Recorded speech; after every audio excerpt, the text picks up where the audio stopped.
Hey, hello everyone. Welcome to this channel Study Shorts. Actually this is my first video and आज मैं आपको कुछ ऐसे chapters बताने वाली हूँ क्लास 11th फिज़िक्स के जो कि आपको कर लेने चाहिए। ओके, इफ़ आपका 11th में कुछ बैकलॉग है या फिर 11th अच्छे से नहीं हुई तो इन चैप्टर्स को नोट कर लेना, ठीक है, अपनी 12th फिज़िक्स को स्टार्ट करने से पहले। बिकॉज़ ये चैप्टर्स अगर आप कर लोगे तो क्लास 12th की फ़िज़िक्स आपके लिए काफ़ी ईजी हो जाएगी। तो सबसे पहले तो आप बेसिक मैथ्स का कोई भी वन शॉट देख लेना।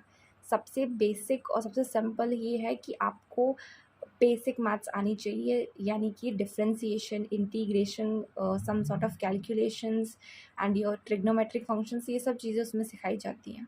तो ये तो मैंडेटरी है। खासकर बायो वाले स्टूडेंट्स के लिए थोड़ा डिफ़िकल्ट हो जाता है, तो उनके लिए तो ये ज़रूरी है कि आप बेसिक मैथ की वीडियो ज़रूर देख लेना।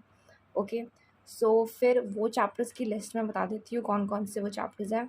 आप ये चैप्टर्स दोनों स्किप कर सकते हो। आप सबसे पहले मोशन ना स्ट्रेट लाइन, बिकॉज टाइम कम है तो सिर्फ कुछ चैप्टर्स में जो बता रही हूँ वो कर लेना, तो क्लास 12th ईजी हो जाएगी। फिर उसके बाद आपको समय मिले तो फिर 11th पूरी कर लेना, जो बैकलॉग है वो कंप्लीट कर लेना। Motion in a straight line, जिसको हम काइनेमेटिक्स 1D कहते हैं, ये बहुत इंपॉर्टेंट चैप्टर है। Okay, then second is your motion in a plane, जिसको काइनेमेटिक्स 2D कहते हैं, ये भी बहुत इंपॉर्टेंट चैप्टर है, ये भी करना ज़रूरी है। तो ये दोनों चैप्टर्स कर लेना। उसके बाद आप ये वाला चैप्टर कर लेना which is your laws of motion, जिसको हम न्यूटन्स लॉज ऑफ मोशन भी कहते हैं, NLM। देन उसके बाद वर्क, एनर्जी एंड पावर। ये चारों चैप्टर्स तो बहुत ज़्यादा ज़रूरी है क्लास 12 फिज़िक्स को स्टार्ट करने से पहले। ये चारों चैप्टर्स एंड बेसिक मैथ्स आपको आनी ही चाहिए। उसके बाद ही अगर आप 12th स्टार्ट करोगे तो ही आपके कंसेप्ट्स आपको समझ में आएंगे, साथ ही साथ न्यूमेरिकल्स भी सॉल्व होंगे। ओके, तो ये चारों चैप्टर्स तो ज़रूर करने हैं। उसके बाद हम ये एक चैप्टर पे आता है विच इज़ अ ग्रेविटेशन। जो ग्रेविटेशन वाला चैप्टर है वो इसके काफ़ी कंसेप्ट्स जो है मैच करते हैं ऑफ क्लास 12th के फर्स्ट चैप्टर से, which is a electric charges and field. उसके इसके चैप्टर के जो कंसेप्ट्स है वो काफ़ी मैच करते हैं। तो इफ़ टाइम है आपके पास तो ये ग्रेविटेशन वाला चैप्टर भी कर लेना, वरना इफ़ नहीं हो पाए तो आप ये जो चारों चैप्टर्स बताए मैंने पहले के, वो चारों कर लेना, तो आपके लिए ईजी हो जाएगा क्लास 12 को स्टार्ट करने के लिए। अब हम आते हैं पार्ट 2 पे। पार्ट 2 की क्लास 11th में आपको मतलब इतना ध्यान देने की ज़रूरत नहीं है। अगर ये जो पार्ट 2 की जो चैप्टर्स आपके नहीं हुए हैं तो चल जाएगा काम, बट याद रखना जो ये ऑसिलेशन वाला चैप्टर है और ये वेव्स जो वाला चैप्टर है, ये दोनों मतलब SHM, इसको हम सिंपल हार्मोनिक मोशन भी कहते हैं ऑसिलेशन वाले चैप्टर्स को। इसमें phase difference, time difference, path difference, ये सब समझाया जाता है, जो कि आपके क्लास 12 के जो वेव ऑप्टिक्स वाला चैप्टर है ना, उससे कंसेप्ट जो है मैच करते हैं। साथ ही साथ जो क्लास 12 की पार्ट 1 है उसमें, जिसमें इलेक्ट्रोमैग्नेटिक इंडक्शन, इलेक्ट्रोमैग्नेटिक वेव्स, ये AC या विच इज़ योर ऑल्टरनेटिंग करंट, इसमें भी इनके कंसेप्ट्स यूज़ होते हैं। मतलब आफ्टर ऑल आपको मेहनत तो करनी ही पड़ेगी। मतलब मैं कहूँगी कि ऑसिलेशंस SHM वाला चैप्टर भी कर लेना। इफ़ आप नीट की प्रिपरेशन कर रहे हो, कोई एंट्रेंस एग्ज़ाम की प्रिपरेशन कर रहे हो, तो ये तो ज़रूर कर लेना, क्योंकि उसमें थोड़ा अपर लेवल भी बताया जाता है। CBSE में अगर आप बोर्ड CBSE वगैरह में हो, स्कूल में हो, तो आप ये स्किप कर भी सकते हो। जो मैंने आपको 4 चैप्टर्स बताए हैं वो भी करके आप मतलब कर सकते हो, बट स्टिल इसके कंसेप्ट्स जो हैं वो यूज़ होते हैं क्लास 12th में। आप ये भी देख लेना। एंड वेव्स जो है, इस सबसे पहले SHM करना फिर वेव्स करना, ये दोनों भी लिंक्ड है एक दूसरे से, आप इसको स्किप करके ये नहीं कर सकते। ये दोनों भी चैप्टर्स अगर आपके पास टाइम हो तो ज़रूर कर लेना। बाकी वो चारों चैप्टर्स तो मैंडेटरी हैं क्लास 12 को स्टार्ट करने से पहले, कर ही लेना। मैं दोबारा रिपीट कर देती हूँ, इफ़ आप कोई एंट्रेंस एग्ज़ाम की प्रिपरेशन नहीं कर रहे हैं, क्लास 11-12 पे फोकस करना है आपको, तो फिर आप अगर 12th में हो तो आप 11th के motion in straight line, motion in a plane, laws of motion and work, energy and power, and if time मिले तो ग्रेविटेशन, ये 4 और ये 5वां चैप्टर करके भी आप अपना 12th अच्छे से मतलब कर सकते हो, आपको इतनी प्रॉब्लम नहीं आएगी। बट अगर आप नीट के लिए प्रिपेयर कर रहे हो तो फिर आपको ये third, fourth, fifth, sixth, eighth, ये चैप्टर्स तो करने ही हैं, एट्थ स्किप भी कर सकते हो, ये चारों चैप्टर्स तो करने ही हैं। साथ ही साथ आपको ऑसिलेशन वाला चैप्टर भी ज़रूरी से करना ही करना है। एंड वेव्स को टाइम मिले तो वेव्स भी कर सकते हो आप। सो ये तो हो गया। अब मैं सीक्वेंसिंग भी बता देती हूँ। If you are in class 11th एंड आपको जानना है कि आप कौन से ऐसे चैप्टर्स हैं जो बीच में स्किप कर सकते हो और नेक्स्ट चैप्टर कंटिन्यू कर सकते हो बिना किसी प्रॉब्लम के। सो लिसन, फिज़िकल वर्ल्ड वाला चैप्टर एक्चुअली अब रिमूव हो चुका है, अब नहीं आता। सो फिज़िकल वर्ल्ड वाला तो हट चुका है चैप्टर। यूनिट एंड मेजरमेंट्स आपने कर लिया है तो ओके। तो आप अगर आपको नहीं आता है चैप्टर, आप नहीं कर पाए, बैकलॉग है, तो आप मोशन एंड स्ट्रेट लाइन से भी स्टार्ट कर सकते हो। बट बेसिक मैथ्स तो कर लेना, ज़रूरी से कर लेना। बेसिक मैथ्स के बाद आप direct motion and straight line कर लेना, फिर मोशन इन अ प्लेन। ये दोनों चैप्टर लिंक्ड है, पहले आपको ये करना पड़ेगा, फिर ही उसके बाद आप ये कर सकते हो। सो इसमें बैकलॉग मत बनने देना। फिर उसी कंटिन्यूशन के बाद आपको ये चैप्टर 5 करना है, इसको भी आप स्किप नहीं कर सकते। उसके बाद चैप्टर 6 करना, एकदम ऑर्डर में जो मैंने बताया है। उसके बाद system of particles and rotational motion, काफ़ी बड़ा चैप्टर है एंड काफ़ी लोगों को ये डिफ़िकल्ट भी लगता है एंड एक्चुअली थोड़ा है भी। सो ये अगर आपने कर लिया तो ठीक है, वरना अगर आप नहीं कर पाए, इसमें आपका बैकलॉग हो गया, तो आप ये जो ग्रेविटेशन वाला चैप्टर है वो इंडिपेंडेंटली कर सकते हो। ये आप कभी भी कर सकते हो, ये किसी से इतना मिलता जुलता चैप्टर नहीं है। ओके, अब जब मैं पार्ट 2 की बात करूँगी तो इसमें सॉलिड्स वाला चैप्टर है जिसको हम इलास्टिसिटी बोलते हैं, फ्लूइड वाला चैप्टर जिसको हम फ्लूइड मैकेनिक्स बोलते हैं। सो ये दोनों भी चैप्टर्स ऐसे ही बोला जाता है कि ऑर्डर में करना है, पहले सॉलिड्स वाला फिर फ्लूइड्स वाला।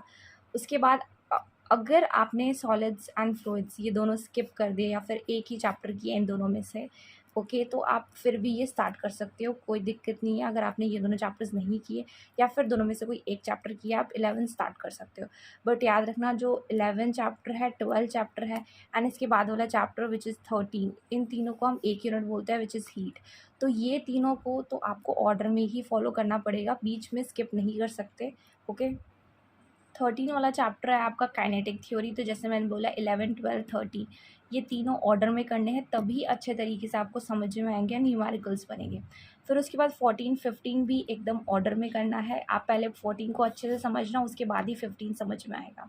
सो ये ऑर्डर आपको फॉलो करना है if you are in class 11th। Okay, and इसी वीडियो में आपको 12th की भी सीक्वेंसिंग बता देती हूँ कि आप क्या स्किप कर सकते हो एंड किस ऑर्डर में आपको चैप्टर्स करने चाहिए for better understanding.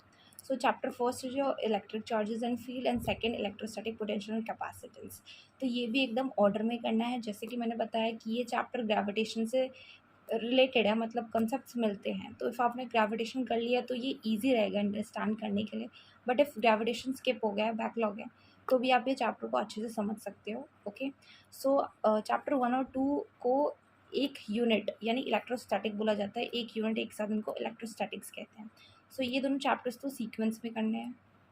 And class 12th के लिए तो मैं एक नोट बोलना चाहती हूँ कि जो क्लास 12th की फ़िज़िक्स है उसमें सारे जो सीक्वेंस जिस ऑर्डर में आपको दिए हुए हैं उसी ऑर्डर में करोगे तो आपको बेस्ट समझ में आएगा। अगर आपने कुछ भी बीच में से स्किप कर दिया तो नेक्स्ट चैप्टर में काफ़ी प्रॉब्लम आ सकती है। आपको पहले वो ऊपर वाला कंप्लीट करना ही पड़ेगा, उसके बाद ही आप नेक्स्ट कर पाओगे।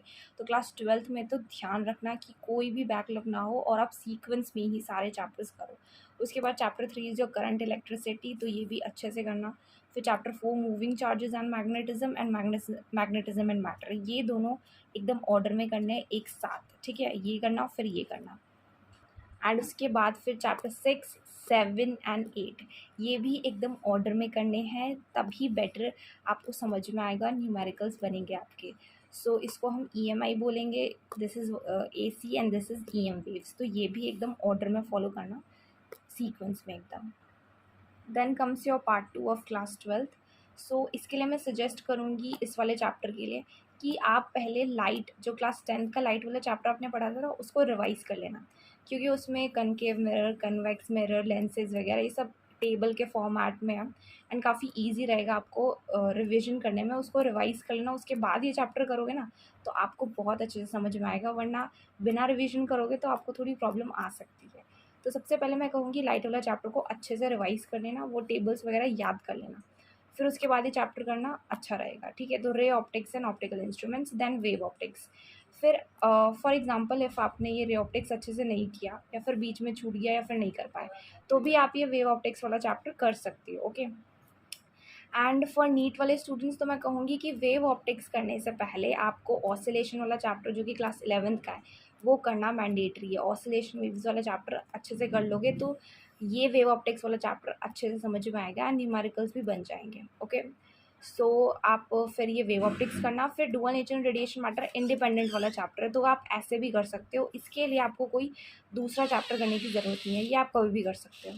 के बाद आपका चैप्टर आता है एटम्स वाला, तो एटम्स भी इंडिपेंडेंट चैप्टर है, ये भी आप इजीली समझ सकते हो। और न्यूक्लियाई वाला भी, तो ये भी दोनों ऑर्डर में करना, पहले एटम्स फिर न्यूक्लियाई। ये दोनों चैप्टर्स, ये तीनों एक्चुअल चैप्टर्स इंडिपेंडेंट है, किसी से भी लिंक्ड नहीं है। बट एटम्स के बाद फिर न्यूक्लियाई कर लेना, और सेमीकंडक्टर्स वाला तो प्योर इंडिपेंडेंट है। इसके लिए ये आप कभी भी कर सकते हो, मतलब ये चैप्टर रैंडम अगर आपको करने का मन हो तो आप कभी भी कर सकते हो। एंड ये तो सीक्वेंस में फॉलो कर लेना। So that's it for today and thank you so much for watching, and do leave a comment below that आपको ये वीडियो कैसी लगी एंड इट वाज हेल्पफुल और नॉट।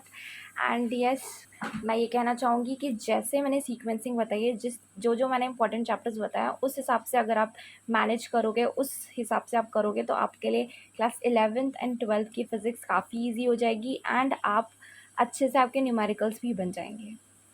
एंड जब मैं क्लास 12th में थी तो मुझको तो यही लगता था कि 11th और 12th की फ़िज़िक्स टोटली डिफरेंट है, बट ऐसा नहीं है। रियलिटी इज़ दिस कि कुछ चैप्टर्स हैं क्लास 11th फ़िज़िक्स के जो कि डायरेक्ट, और उनका काफ़ी यूटिलाइजेशन है क्लास 12th की फ़िज़िक्स में। So actually this is the reality. And मैं इसी तरीके से केमिस्ट्री के लिए भी वीडियो बनाऊंगी जिसमें मैं important chapters in class 11th and 12th को किस सीक्वेंस से कर सकते हैं ये मैं उसमें बताऊंगी। So thanks for watching.